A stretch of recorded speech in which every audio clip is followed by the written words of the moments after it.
like nothing else. You take a spot in the middle of the oceans that's equidistant from the United States and the Soviet Union, and you have a hypothetical conflict there, we can get there as a fructus with the motion, as they used to say.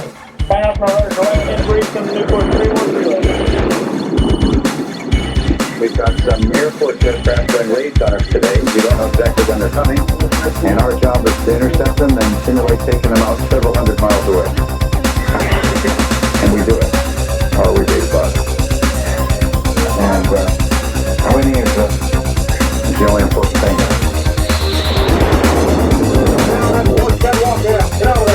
Commander Bernie Pedger is the air boss in charge of the men on deck. 14 to 15 hour day is a normal day for the guys. And the work is unbelievably hard. On deck, the color of the shirt signifies a job. Yellow, traffic cop. Green, catapult. Red, weapon, and so forth. It should be pure pandemonium because of the amount of activity that I see. What it is the most finely orchestrated ballet of man and machine under all conditions of weather and light that I've ever witnessed.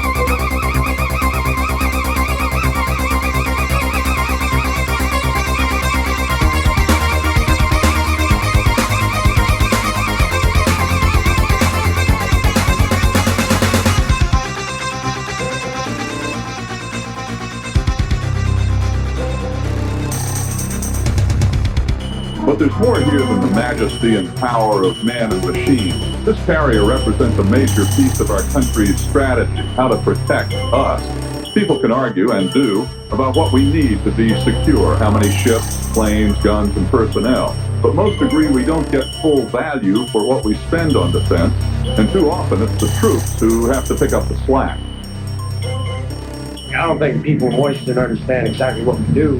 You know, they got figures, they got money and all that stuff. You know, that's all they look at is what's on paper. And you got guys working 18, 20-hour days out here making less than somebody flipping hamburgers at McDonald's. But if they want to cut back, then, you know, you got good people out here and you can make more money on the outside, so why steady? Why risk your life? You risk your life every time you go out there. Our people in uniform, most of them very young, are terrific, committed, disciplined, talented, truly the best they can be. Give them solid orders and the right tools, they'll get the job done. Most agree they deserve better leadership at the top levels of government. I think they can do a lot better, but I think we can do better by them in terms of the weapons that we give them, both in quality and quantity. The kind of support we provide. So nobody likes to spend money on defense. I don't spend money on defense. The last people that want to war are military people. But we owe it to them. Provide them with the adequate equipment, adequate ammunition, and demonstrate time and time again that weakness only invites aggression. And unfortunately, it isn't the kind of world that we'd like it to be. When you see the people on follow them. In West Germany, the U.S. Army watches the Czech border for any sign that something's up. Anything unusual is reported back to Camp Reed. Did they have any weapons with them or anything of that nature? Haben Sie dabei Waffen oder Pistolen? Nein, das haben wir nicht gewusst, weil wir sind ja mit dem Hubschrauber geflogen. Und der Hubschrauber... This mission is more conspicuous. The U.S. Border Patrol exchanges information with German customs police. This is the Iron Curtain. Here, the rules are simple. Blue tip pole on our side, red tip pole on theirs. So you'll see there's a U.S. observation tower right there. That tower is usually manned, and more likely right now they're looking at us with the thing. Here, the threat is more real. World War II seems like only yesterday. Our young men watch and wait.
never get away with this in Indianapolis. Tanks rolling through town, tying up traffic, rolling across farmland.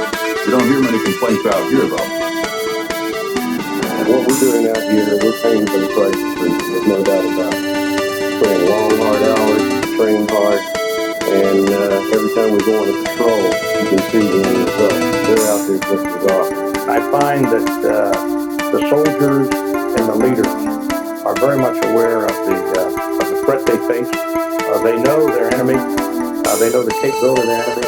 I think you'll find a great awareness of the threat. You know, that border is not a long way off.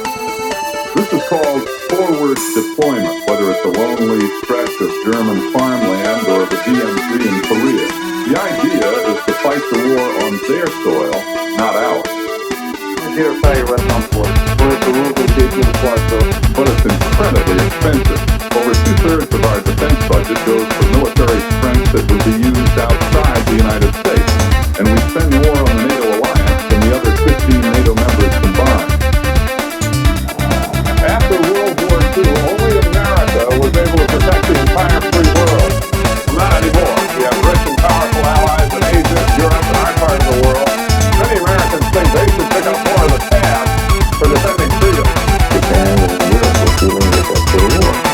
They have recovered from the war, and they are now strong powers economically, and they've really got to contribute a lot more to the common defense. We're still going to be the big guy on the block, but we're not going to be the only person on the block. We're going to have to rely on the coalition strategy, both in Europe and in most other parts of the world.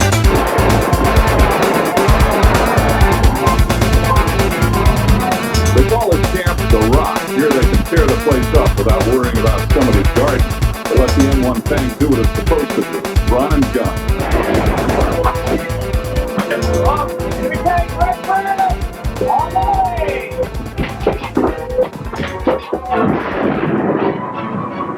2.5 million dollars apiece. Some say that's too much. But for that, you get 60 tons moving 45 miles per hour with a gyro-mounted gun that stays on target despite terrain, fog, or darkness. And like most of our newest weapons, it's a computer that makes it work. This ship is only part high-tech. The USS New Jersey, one of 4 World War II battleships brought out of mothballs. It works, but it's expensive to run. Almost everything's done by hand. What good is an old battleship? Well, you know, we've got unbelievable offensive potential. And I'm not saying defense, I'm saying offense. We've got our long-range Tomahawk missiles. We've got our shorter-range harpoon missiles. And then if they really want to get to us very close, we've got a thing called a 16-inch gun that was a massive force in World War II and still is today.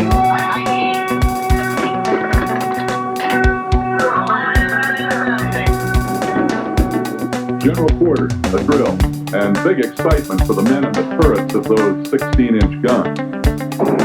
But then on a train tracks and having a freight train come right at you, it's something like 3D coming right in your face and then leaving right back. Sort of control danger. Our captain always says that's getting better. Into the chamber, the shell weighs about the same as the boat's watch, and they can shoot at 23 miles. Accurate. Center gun, 1 round loaded. First hit, center gun, shoot. Center, fire.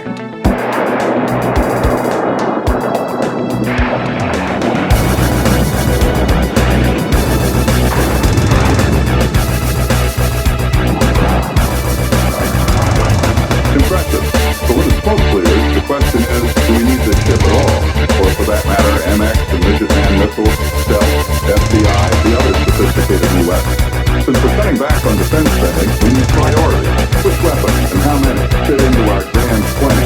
Do we have a grand plan? There's a tendency to give the services among the veterans divided up. You can't do that if you're going to have a coherent policy, a coherent strategy. The trouble is, like football teams, perhaps so loyal to your own team and lose sight of rules of the game. The burning question in chess, it always been, how much is enough? You can't answer that question until you say enough is do what?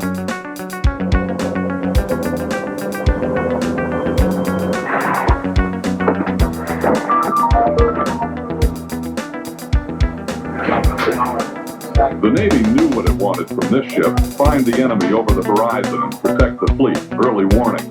This is the USS Vincennes, preparing to go to the Persian Gulf, where later it mistakenly shot down the Iranian airliner. 290 died. The Aegis cruiser, $1 billion each, with its advanced radar, intelligence, and weapons systems. We learned that high technology also needs good human judgment to protect us from disaster. Tropical, this is a Roto Foxtrot Roger. If you would like to relay this information, We don't outnumber the enemy in people or pieces of equipment, so to make our odds better, we use smart weapons, high tech. Our survival could depend on semiconductors, those tiny little computer chips that sit on the tip of your finger. This F-16 won't even get off the ground without its computers and its chips. Right now, we buy too many of them overseas. Within 10 years, if we don't change that, our ability to fight and win a war could be in Asian hands. From a defense standpoint, the danger is that we would have to depend on our allies, particularly Japan, North Korea, Taiwan, for key elements providing our military capability. In other words, our ability to defend ourselves becomes dependent upon someone else.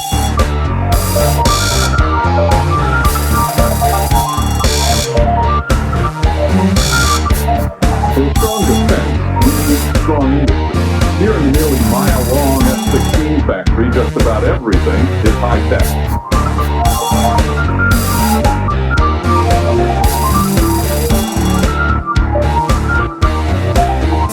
Some weapons cost too much. Some shouldn't be built at all. But the Fighting Falcon's a defense success story. Good jet at a good price, because the government and General Dynamics made a long-term deal. They manage it well. They share savings. And Fort Worth wins, too. Nearly $3 billion pour through its economy each year. There are approximately 350,000 people employed with 5,000 companies. That's 300,000 in America and 50,000 overseas. So if the government says we don't want any more F-16s, who will get that? Well, the impact is severe. The government has put tough new restrictions on all contractors because some were cheating, ripping us off, bribery, kickbacks, overcharging, fraud. It starts with people misleading Congress. It starts with the absence of a strategy, so you have something to measure against. You had a strategy, and you started measuring your budget and resources against those goals. It was like an enormous amount of difference. But in the absence of a strategy, every weapon system seems to take on a life of its own. It doesn't fit into a bigger system. And so we're all part of the process. The Pentagon has to engage in safety. I think industry tends to be the scapegoat. It should go both the Pentagon and for the Congress. And it's the easy way out to blame race, fraud, and abuse and industry for the kinds of problems that are by and large created within the government. Our industry, I think, is a reflection of the way the government is business.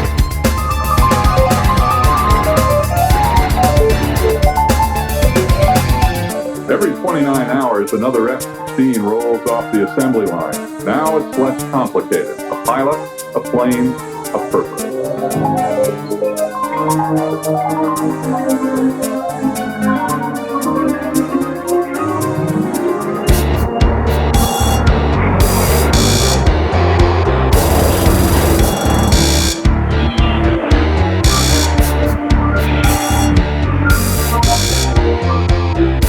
The biggest thrill that I've experienced in my life. The neat thing is it's always thrilling. Every time I get in, just as thrilling as last time. She flies like a dream, man. Boy, that's incredible. Doesn't it fly nice? My pilot, Dane White, Captain, United States Air Force. Dane's mission this day: practice, bomb a bridge, air-to-air combat, become the sacrificial lamb in a dogfight. If we went to war tomorrow, we would expect the first thing to do would be to defend the airspace. Then we could go on to try to turn the tide of the war. It would take the war to the enemy and actually push them back.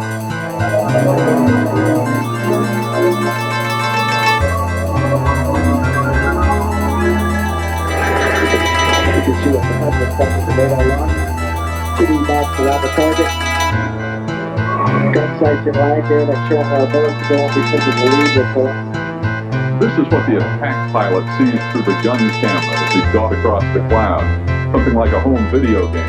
Line up the variables, gotcha. This is getting stuck. I mean, it's serious stuff. Do you ever think about that? Do you ever think about the basics? We think about it all the time. In fact, every time we strap to get on and go flying, it might be the last time we see a loved one. If we didn't do the right thing, we could have smacked the ground. It's just not easy to happen to enough guys that we really respect the airplane. And also respect the fact that when the war comes, it's going to be even more lethal.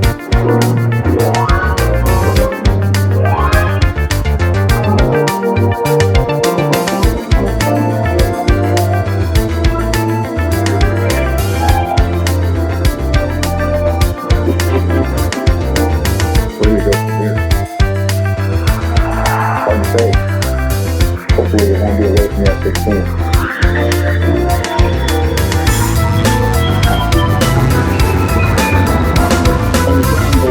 The 2nd Armored Division target practice on a range rendezvous from World War II. The day is miserable. They shoot anyway.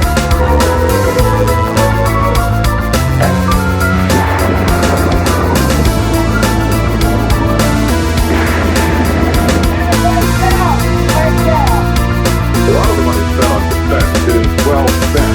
We got our money's worth for people, for training, for many weapons that really work.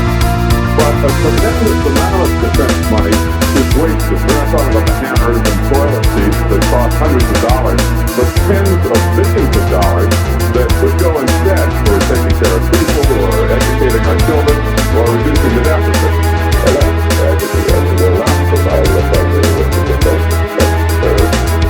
And we're spending more for it than we ought to be spending for it. 45 minutes ago, here at this border crossing point, this former border crossing point, there was a PS border guard chief, he was the major, and 3 soldiers. The West German Border Patrol tells our troops that a Czech major has been watching this area with interest. Suddenly, a Czech jeep pulls up to the crossing. The 2nd Cavalry gathers around. Now that we plan to reduce the number of nuclear weapons in Europe, some leaders believe we might be spread too thin here. Because we don't spend enough? No, they say, because we don't spend smart enough. If things get rough, could we hold this line? Right now, there's doubt.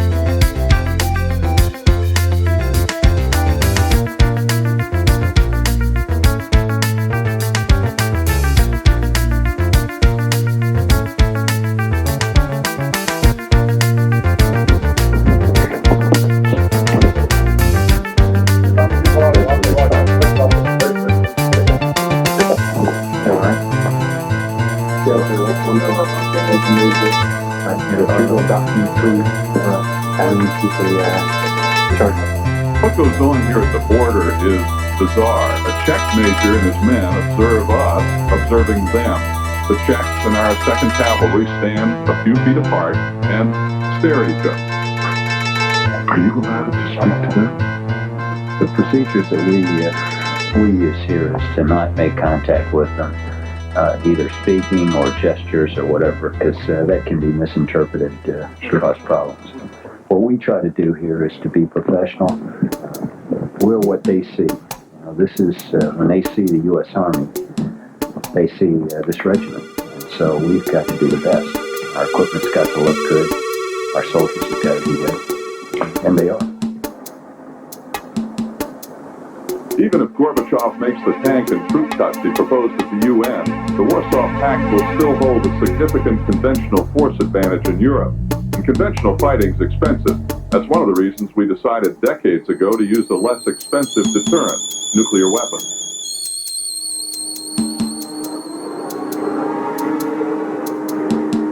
Temperature at 640 is 40 degrees. because of the winds and snow, a little bit of snow we had last night. Make sure you watch the curves and low-lying areas. It'll be a little slippery out there. 8 a.m. The missile crews are briefed on everything from the condition of the road to the condition of the Minuteman missiles under their command. Captain Michelle McCain and Lieutenant Vince McDonald are the crew for Charlie 1. There's no way that you cannot think about the massive responsibility you have down here. Everyone who does this job from time to time thinks about it. And you'll find from time to time there are people that find that they can't do this job.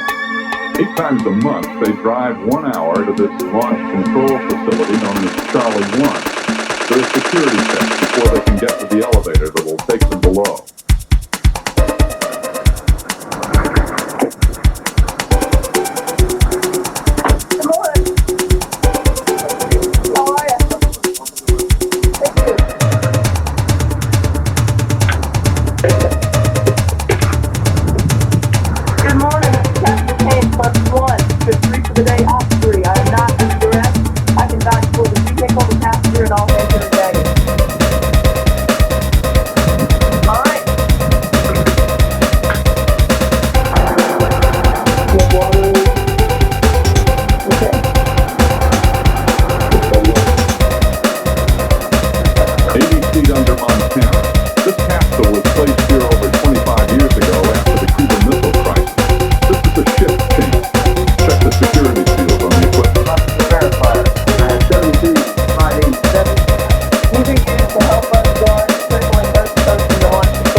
In the capsule is a red box containing the 2 keys it takes to make one launch vote. The launch controls are far enough apart so that neither person could turn both keys at the same time. Even if they could, another crew in another capsule would have to go through the same procedure simultaneously. It takes 2 launch votes to send up the 10 missiles under McCain's command. I made the decision that if I'm called to war, and if I have to turn those keys, I can do that. And if I didn't believe that and believe in what I'm doing, I wouldn't be here. No questions? Have you got any questions? No, I don't have any questions. All right, then let's try time to change over. Just last year, a male-female crew like this was not allowed, but women are doing more and different jobs in the military every day. 1 person in tan in uniform is a woman. Our target requirements review is accomplished. After a while, it sounds crazy, but after a while, you don't even look at each other as male and female. More than perhaps any other job in the military, the missile crew deals with public perception. It goes with the territory. You have 2 perceptions. One, it ranges from complete ignorance and complete animosity about what we do. People don't want to know, to the people who think that we have fangs, hunchback, and we drool. And I realize that's exaggerated, but people, I think, expect us to be slightly eccentric, a little bit crazy to be down here, as opposed to being normal. We look like everybody else. We're reasonably intelligent, well-spoken. I think the fulfilling part about what we do, what's gratifying, we actually don't have to do our job. That we maintain deterrence, which is our mission, so that we never actually have to do what we're trained to do. Skyler, just a looking glass. Back before fan mode, second on the primary learning system at college.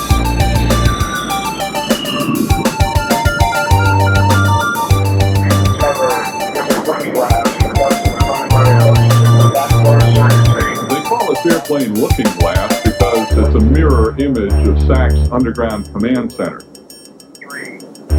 The Looking Glass is my alternate to where we're sitting right here. If we were vaporized, you and I, here in a few minutes, I have a general officer airborne with a battle staff that's on that aircraft that will be able to take over for me.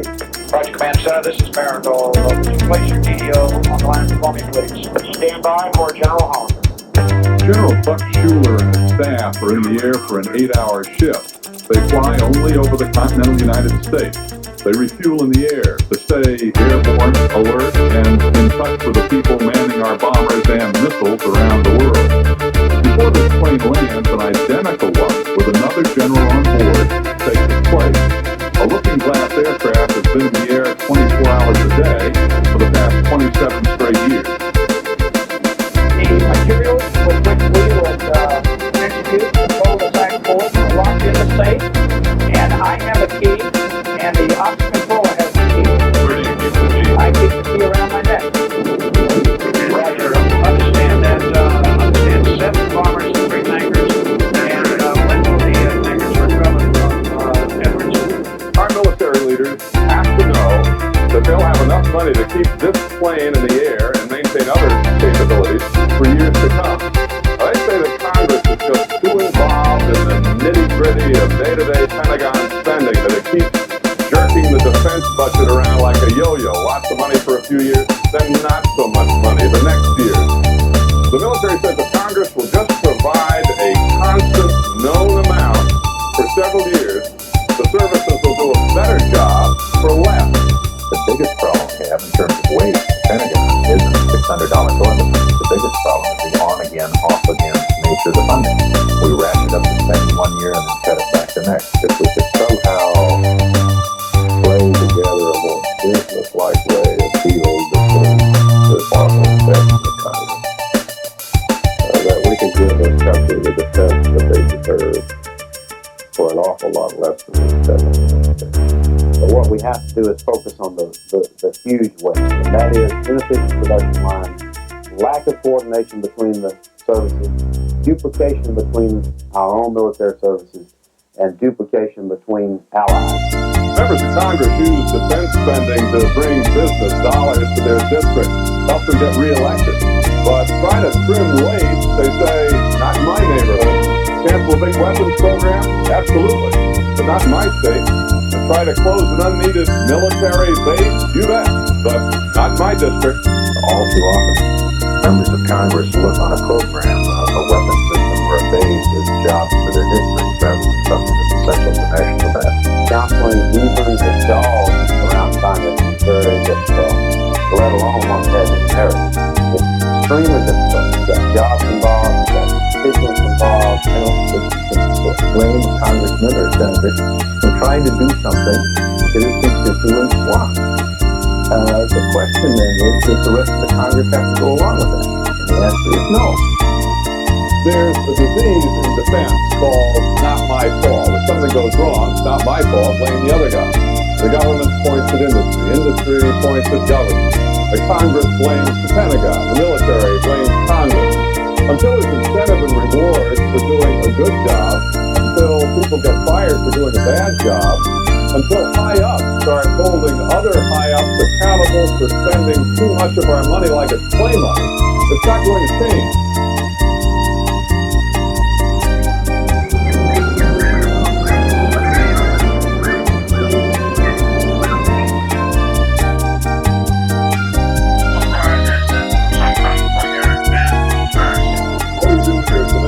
I'm an assistant manager for the National Cable TV Corporation. People pathetic. I really didn't believe it. Great. Change of scenery. Where are you headed? Honduras. Army reserves from Pennsylvania are ready for their 2-week-a-year active duty.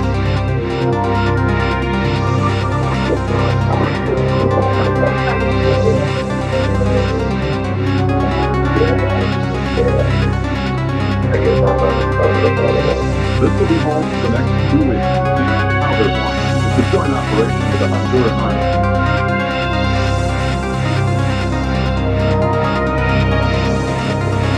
The mission, they say, is showing flags and helping the Hondurans by building roads to the mountains. When we were there was conflict at the Honduras-Nicaragua border. Although these troops are 150 miles away, U.S. Commander Colonel Castro knows this mission is controversial. How much does this have to do with the American support for Congress? Well, as far as I'm concerned, I have nothing to do. So we're down here to build the road. And that's all we're doing. We're all to get the best thing we can build.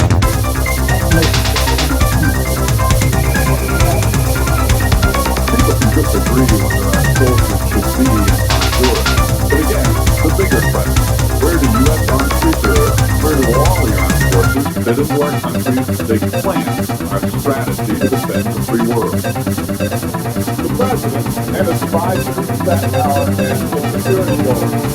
Basically, decide how to protect the military. For years, that meant being ready for every conflict from nuclear wars, local crises, on land, sea, and in the air, all over the world at the same time. All orders. Our analyst generals say that's why they need so much money to get the job done.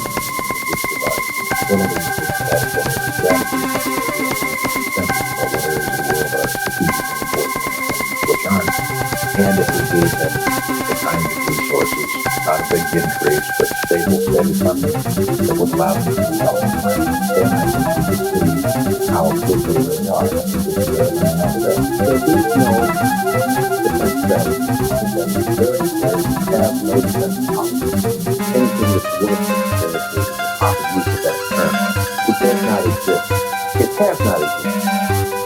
It has not existed during the build-up. It does not now exist during the last couple of years of decline. I believe this time, the actual increase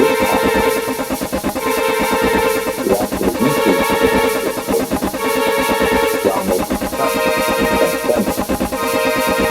But knowing that's possible, having a plan to make it happen, to the extent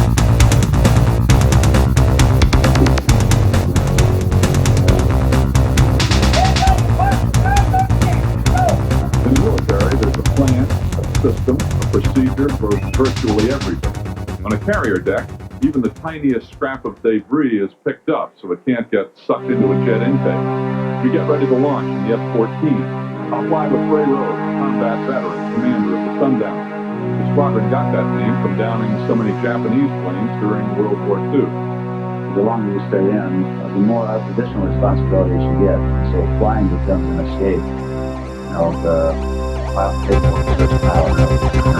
I'm really so down. I got the service flight jet, and all of a sudden, turn around, I'm not flying jet anymore. So it's basically not a new jet.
I lift you up high, or maybe you too designed, or maybe you're through my mind, or maybe